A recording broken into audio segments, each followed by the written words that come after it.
निष्ठा रोज की तरह ऑफिस से घर आई तो कैब से उतरने तक अपने फोन पे चैट करने में ही लगी हुई थी। निष्ठा के घर वाले उसकी इस हमेशा फोन पे लगे रहने की आदत से बहुत परेशान थे। हर वक्त कोई ना कोई दोस्त ऑनलाइन रहता ही था। घर पहुंच के उसने डिनर किया और उसके बाद अपने लैपटॉप पे एक दो एपिसोड्स किसी सीरीज के देख के उसने सोचा कि दोस्तों वाले ग्रुप चैट में देख ले कि क्या हालचाल है। आज ज्यादा लोग ऑनलाइन नहीं थे ग्रुप में। जो भी 3-4 लोग थे उनकी आदत थी निष्ठा का मजाक उड़ाते रहने की। निष्ठा अपने ग्रुप की सबसे खूबसूरत और एक्सट्रोवर्ट किस्म की लड़की थी। किसी से डरती नहीं थी और तेज इतनी थी कि ग्रुप के लड़के भी उससे मदद मांगते थे। आज ग्रुप चैट करने में मजा आ रहा था क्योंकि आज एक नया अननोन फ्रेंड एडेड था ग्रुप में, अनुराग, जो उसके दोस्त आशीष का दोस्त था। जब सब लोग निष्ठा की टांग खींचने में लगे थे तो निष्ठा की तरफ से बोलने वाला वही था।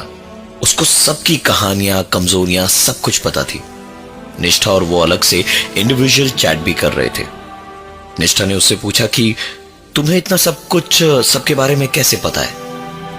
तो उसने बताया कि आशीष कभी भी तुम लोगों की बात करना बंद करे तो किसी और की भी सुनूं मैं।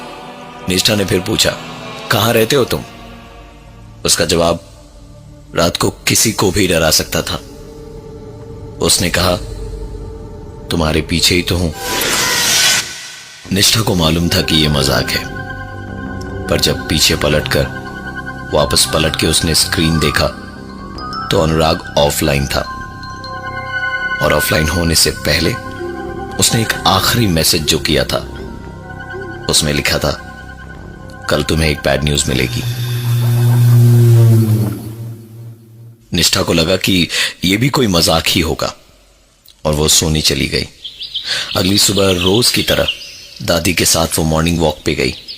लौट के रोज की तरह दादी बाहर पूजा के लिए फूल तोड़ने के लिए रुक गई और निष्ठा अंदर आ गई। पानी पीते पीते उसने एक आवाज सुनी।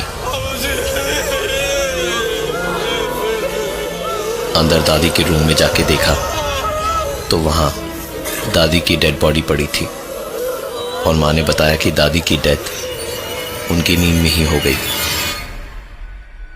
निष्ठा तुरंत बाहर भागी। जाके देखा तो वहां दादी के तोड़े हुए फूल जमीन पर पड़े थे। दादी का अंतिम संस्कार करके जब निष्ठा के पिताजी और परिवार वाले लौटे तो घर में कदम रखते ही निष्ठा के पिताजी फर्श पे गिर पड़े।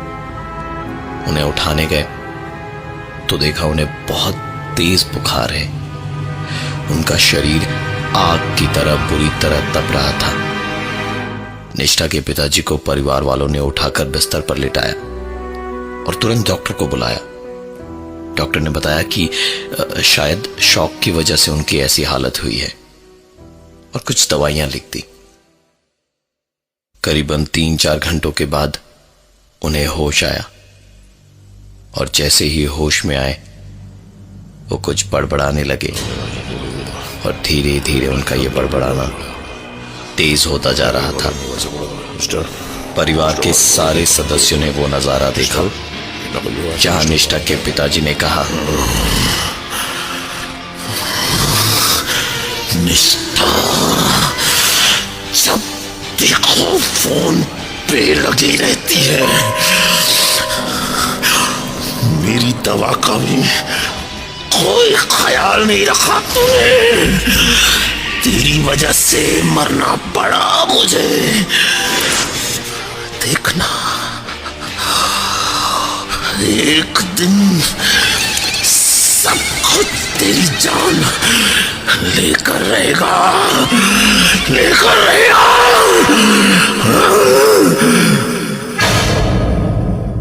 परिवार के सारे सदस्य निष्ठा की तरफ देखे जा रहे थे। बस इतना देखना और सुनना था कि निष्ठा अपने कमरे में रोती हुई भागी और फिर बाहर से जो सबको सुनाई दी वो थी चीजों के टूटने फूटने की आवाजें।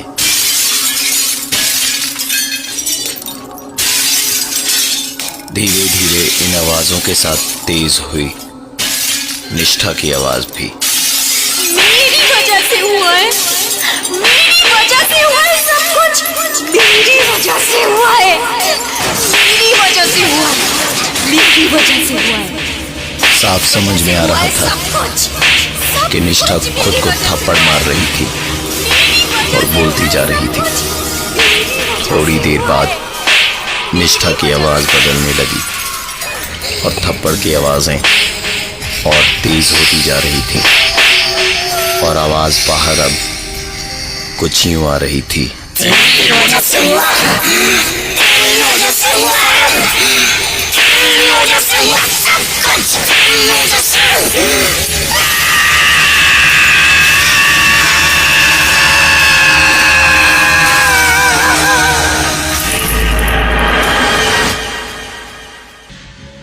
लोग दरवाजे को पीटते रहे पर निष्ठा ने दरवाजा नहीं खोला। जब लोगों की सारी कोशिशें नाकाम हो गई तो उन्होंने दरवाजे को तोड़ दिया। अंदर का नजारा बहुत भयानक था। कमरे की सारी चीजें उथल पुथल थी। ड्रेसिंग टेबल का शीशा टूटा हुआ था। निष्ठा ने खुद को इतनी बुरी तरह से चोटें पहुंचाई थी कि पूरे शरीर से खून निकल रहा था और निष्ठा जमीन पर बेहोश पड़ी थी। निष्ठा की आंख हॉस्पिटल में खुली। वक्त रात का था। उसने होश में आते के साथ ही पहले पापा की तबीयत के बारे में पूछा और जब घर वालों ने उसकी इस हालत पर उससे सवाल पूछा तो उसने कोई जवाब नहीं दिया। बस कहा कि मुझे मेरा फोन चाहिए। निष्ठा की हालत बहुत ज्यादा खराब थी, इसलिए घर वालों ने उससे ज्यादा बहस नहीं की और उसे उसका फोन दे दिया। फोन पर मैसेंजर खोला तो उस पर अनुराग का एक मैसेज था। ज्यादा चोट तो नहीं लगी ना? Get well soon. निष्ठा को अजीब लग रहा था। वो ये सोच रही थी कि इसको इतना सब कैसे पता हो सकता है। उसने तुरंत अनुराग से पूछा कि तुम्हें मेरे बारे में इतना कैसे पता? दूसरी तरफ से मैसेज आया, मैं तुम्हारे बारे में सब जानता हूं। तुम्हारा एक वीडियो भी इंटरनेट पर देखा है मैंने। ये लो, तुम भी देख लो। निष्ठा के पास एक वीडियो आया जो उसके बॉयफ्रेंड और उसका था। उसने वीडियो देखना शुरू किया तो जैसे सारी दुनिया उसके साथ साथ उस वीडियो को देख रही थी। ऐसे वीडियोस को आज के जमाने में वायरल होते वक्त ही नहीं लगता। उसके वीडियो देखने के साथ एक के बाद एक मैसेंजर पे मैसेज आते जा रहे थे, जिनमें शुरू के मैसेजेस उसके दोस्तों के थे जो कह रहे थे, What is this? How could you do it? What were you thinking while doing this? और इसके बाद जो मैसेजेस आए वो पढ़ के निष्ठा को खुद से नफरत हो गई थी। Wow, you look hot in the video. Will you be my friend? I'm single. Be my girlfriend now. I like you, baby. मुझसे दोस्ती करोगी? निष्ठा रात की शांति में हॉस्पिटल में अपने बेड पे बैठी खोई हुई थी।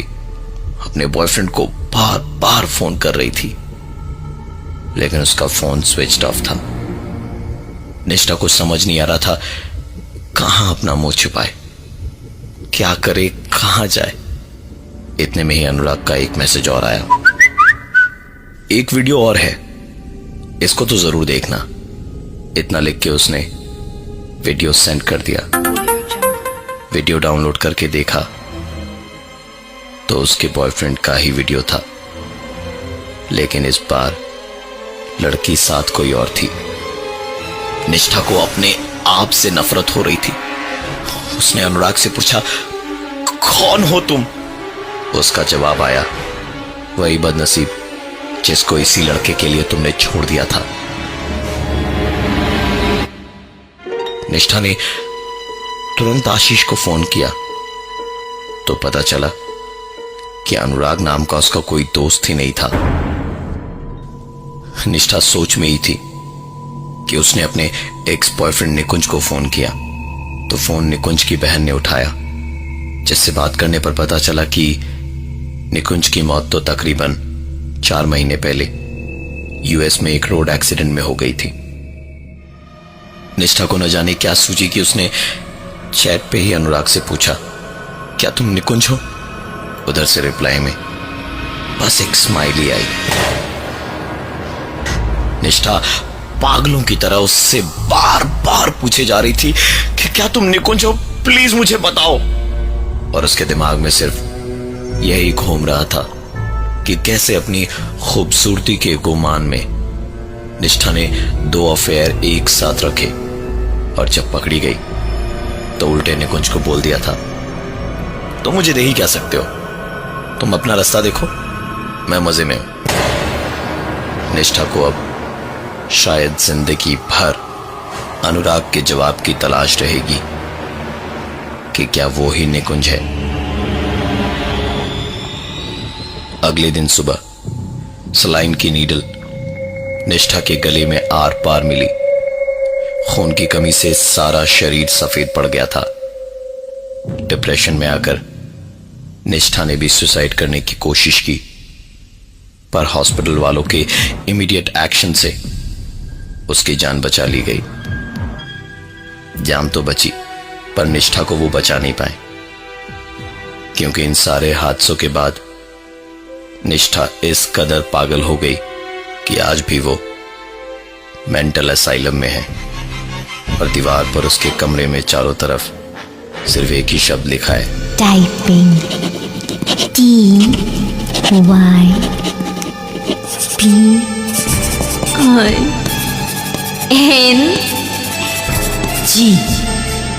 हेलो।